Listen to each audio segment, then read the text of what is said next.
together of what happened. We believe she left campus at around 11 or so, and we're pulling the cameras from everywhere in this area. We don't know exactly where she went.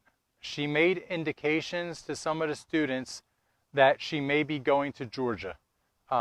She also said she may be going with a male who's approximately 18, 19 years old. This is some of the information that we're trying to piece together. I tell people this because we need your help. Anybody that may have seen Jordan, please let us know. Anybody with information about Jordan, please let us know.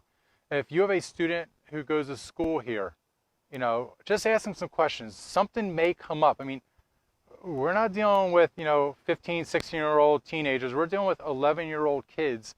And sometimes information, you have to put pieces together, and that's what we need to get this information put pieces together. As I go back to, she may be with an 18, 19-year-old male. This gives us even greater concern for the fact that she may be trafficked up there, and there may be possibility of human trafficking. And I say that, information right now says possibly Georgia, but we do not know that specifically. So we're asking anybody. She could be here locally. Our canines tracked this area. We didn't get any leads, but she still could be in this area in Port Richey. She could be in the Tampa Bay region. She could be in South Florida. We don't know exactly where she is. That's why we need to get this information out as far as wide as possible. I can tell you this 11-year-old little girl is Jordan. You talk about somebody who has adverse childhood experiences. This is her. She's not in the custody of her parents. It seems like her entire life has been one adverse childhood experience to another, which has now culminated to the fact that she's gone missing. Nobody knows where she is, and we fear that she could be in a very cold, dark place and be in that terrible realm of possibly being trafficked. So that's why we need everybody's assistance. We need your help. We need any tips, any leads you have, any businesses. We're out there trying to pull cameras. Anybody's information. I go back to it. This is the picture of her today. She was wearing this gray sweatshirt, black tight leggings. She had her hair pulled back. This is what she looked like today. The number 1-800-706-2488. Any leads, anything you can give us, please let us know. I wish I can give you more detail. I wish we had more specifics. We don't right now. That's what we need all the help. I know everybody's going to say, what about, does she have an electronic device? Right now, we don't have anything that she has that she was carrying an electronic device. She actually borrowed people's phones in the school.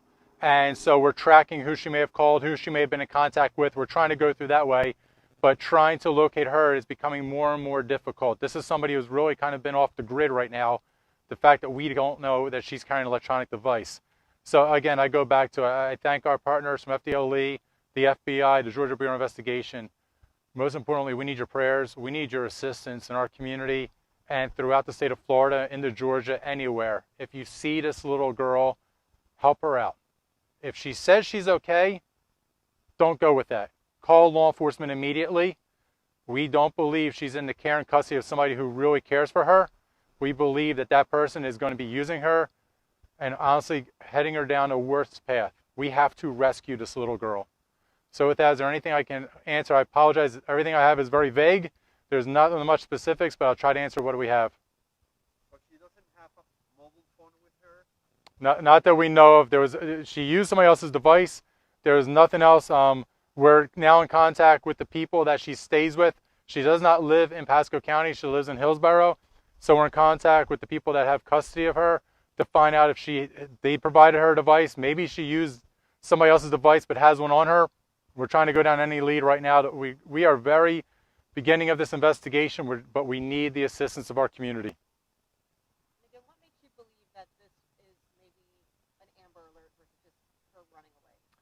Yeah, I'll tell you, the fact that she could be in the custody of an 18-year-old, 19-year-old male. She's an 11-year-old girl. This is something that can't be lost on the fact that this is just a little 11-year-old girl taken off, told people she was going to go with this person, told people that she was going to possibly go to Georgia.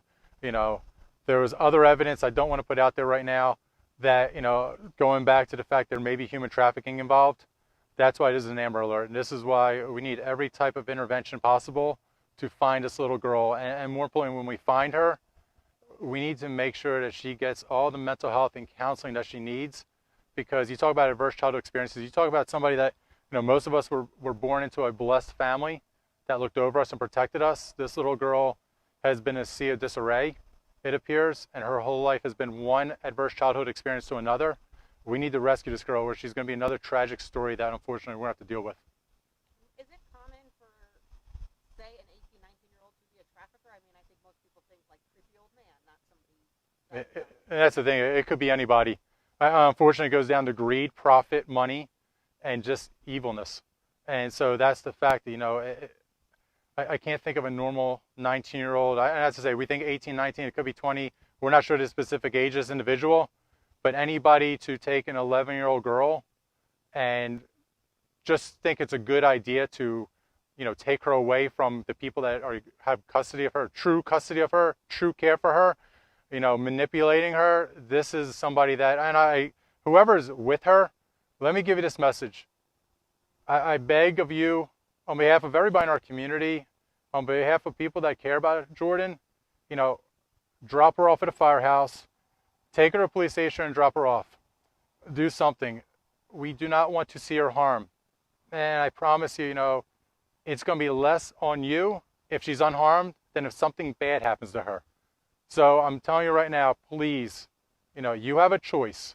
Make the right decision. Drop her off at a fire station, at a police station, at a hospital. Take her somewhere where somebody can take care of her, notify law enforcement.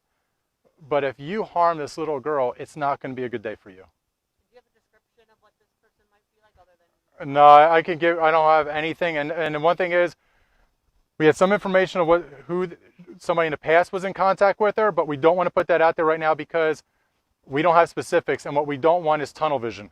The last thing we want in a situation like this is tunnel vision, where everybody's just honing down on one type of individual. What we want is to cast a wide net, and anybody with any possible information, please let us know. All right. Thank you all very much.